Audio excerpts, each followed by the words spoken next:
Hello everyone! This video we're going to promote or we're going to tackle on preserving our national sports, which is Arnis. Nowadays, our generation didn't even care our traditional games or didn't know the importance of this culture. And by the way, this is Roland Guilan signing in. So what are you waiting for? Let's go!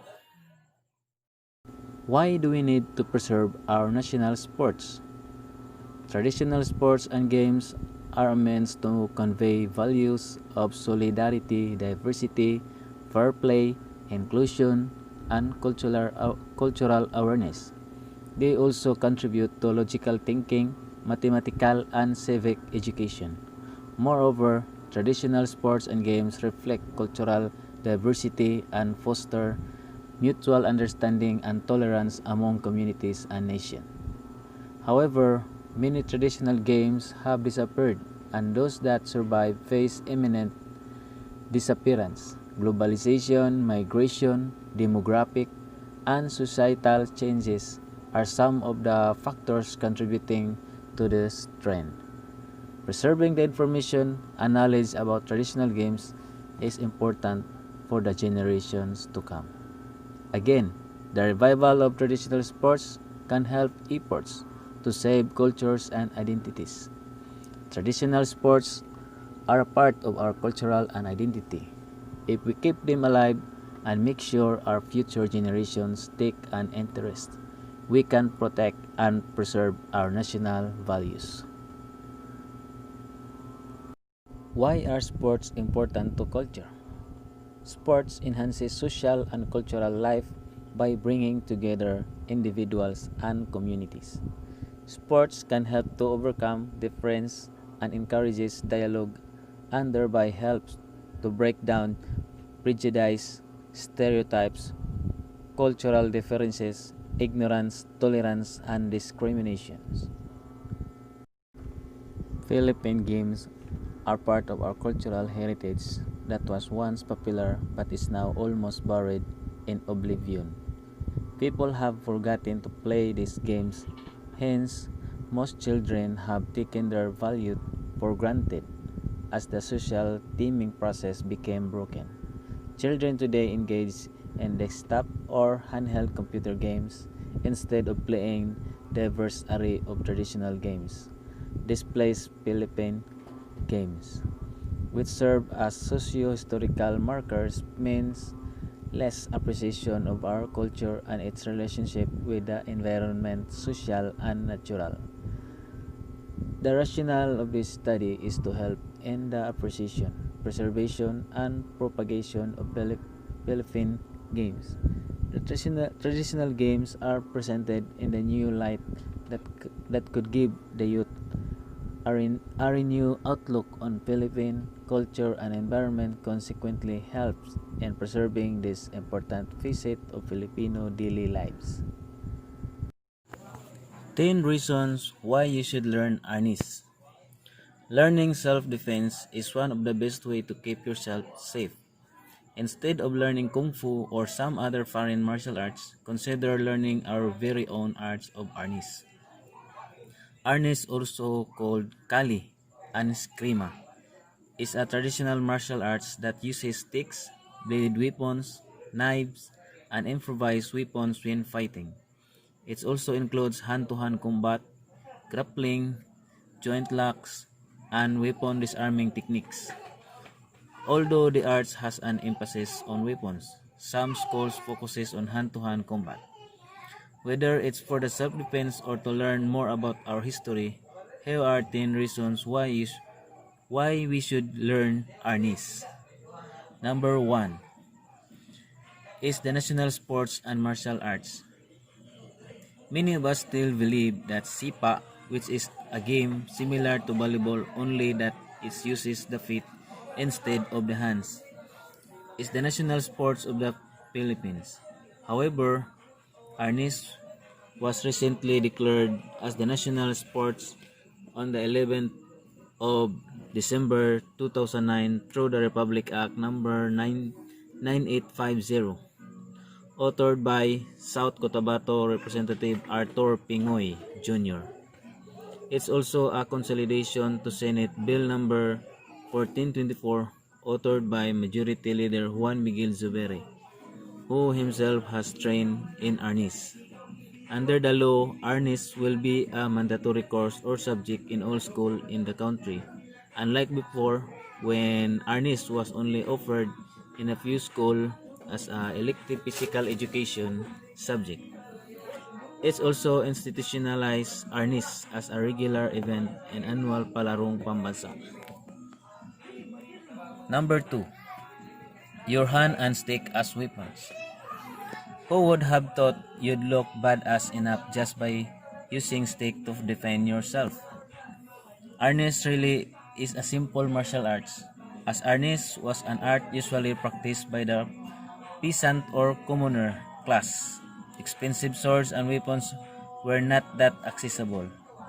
Instead, we see the ingenuity and practicality of Filipinos in this art. When learning it, you are only given a pair of rattan stick to be joined with. This serves as an extension to your arm to give you more range. It also teaches you that almost anything can be used as a weapon. As mentioned, some Eskrima schools concentrate more on hand-to-hand combat, teaching you that you can take on an opponent with just your bare hands. Number 3. It's a practical way of defending ourselves. Unlike gun, you won't need to get a permit to carry around army sticks or stash them in your car. If you want to get really fancy, there are retractable self-defense sticks that you can buy from weapon shop or online when you can carry around with you. You also won't be spending thousands of pesos on pepper spray or a taser. You just need your hands and some sticks. Arnis classes are not that expensive because it's becoming more and more popular these days. Different Arnis schools are opening up and gyms are even integrating Arnis to their list of classes. You can also go to your local sport complex and ask if they are offering Arnis classes. Number 4. Disarm. You can apply that you learn in Arnis when you disarm someone. Most crimes here in the Philippines involve some kind of weapon, either a gun or a knife. It's a huge disadvantage in your end, even when you're good at punching and kicking. If you don't know how to disarm someone, with Arnis you are taught that you can defang the snake by concentrating on the person's forearm and hand, as well as strikes to vulnerable areas like eyes, nose, throats, groin, and solar plexus. You disarm them of their weapons and you also leave damage. Once you can easily disarm someone, defending yourself will be a breeze. Number 5. Social interaction. Practicing Arnis, you get to meet a lot of new people and socialize. Since it's gaining a lot of popularity, more and more people want to enroll in Arnis schools and classes. So don't worry, you're not going to end up in a room filled with kids learning how to use batons. You'll likely be a small class taught by a master and you'll end up bonding with your classmate. Most Eskrima schools not only teach the art itself, but they also pass on the value of respect and family to their students. Everyone gets to bond while learning martial arts at the same time. Also, you will at some point have a sparring session and with someone. An Arnis class is a great way to get social and talk to people. Just don't do it in the middle of a sparring session. Number 6. Think fast. Arnis is not just about drills and making sure you hit your partner's baton. The drills are there so you could get used to the attack and counter-attack movements. During sparring or in real life settings where you need to defend yourself, the technique also need weights. It not just raw force and twirling the sticks. There's finesse and technical aspect which requires creativity. You have to think fast and be creative when attacking and blocking, which really boils down to how imaginative you can be when combining the movements. Number 7, good exercise. Want a good workout? Arnis is a great cardio and reflexes exercise. It may not involve you lifting heavy things, but the exercise and drills can get your heart pumping. It's like an aerobics class. You get to move your whole body while getting a great upper body workout. Yeah, arm day. You get to develop your forearm and hand muscles so you'll get toned arms and shoulders. But make sure you're wearing protective gear since hardcore drills like hitting the wheels bag can cause blisters and call us the hands. Number 8, discipline and self-control. A major lesson you learn in Arnis and any other martial arts is discipline and self-control. You learn to discipline yourself in actually showing up to class and practicing to learn and perfect the drills and movements so you can execute them seamlessly. You also get to learn self-control in using what you've learned. Remember, it's self-defense, not I know Arnis so I'm going to beat you up to show off. Martial arts was never meant to be abused, so don't use it just to hurt people. Number 9, psychological effects. Exercise is correlated to good physical well-being. Studies have shown that getting a certain amount of exercise within a week can boost endorphins, which is the neurotransmitter associated with feeling good and happy. It's also connected to lower stress levels, which is great of anyone's well-being. Learning martial arts can give you a confidence boost.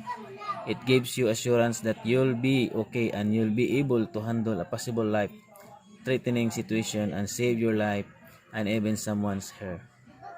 Number 10, it's a heritage. Keep the heritage alive by studying it. With Arnis, different schools have different methods. Grandmasters often have their own specialties, and their students build up and continue their practice while adding their own styles.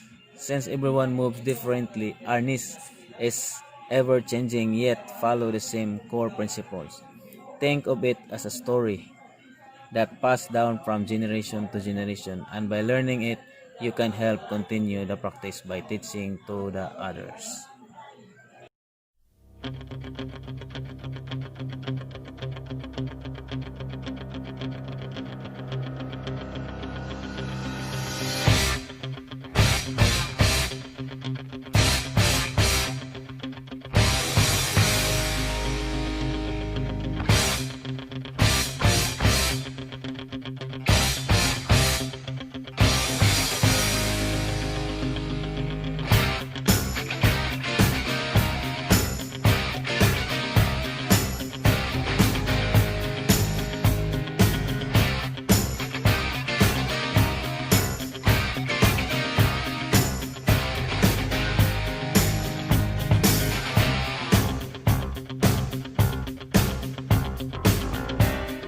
So guys, unsa gyud ay ang Arnis? Ang Arnis di ay dili lang ingon nga for compliance only, but it is national sports. When we talk about sports, daghang kitag sports na mahuan like basketball, volleyball, badminton, daghan. Pero ngano man nga ang Arnis mo'y gipili as national sports in the Philippines. Kay ang Arnis di ay mao day ang traditional. Traditional means example sa atong mga ninuno, lapu-lapu ang iyang gigamit pag defend sa iyahang nation against Magellan. He used techniques like Arnis. So importante jud kayo nga mahibaw ta about aning Arnis. The history of Arnis, tungod sa history nga tumibawan mao kini makapaaghat, I mean makapa-encourage nato nga makatunta sa Arnis. Kay dili lang ni ingon nga for educational purposes only, but it is for self defense, like as Pilipino nga kuwang jud o kaning in terms of financial o matay kapalit pusil, so gamit lang tag sticks. So with our techniques, we can self ourselves, we can defend ourselves through ourselves also. So sa pamilyang gibuhat, tara, Arnis ta.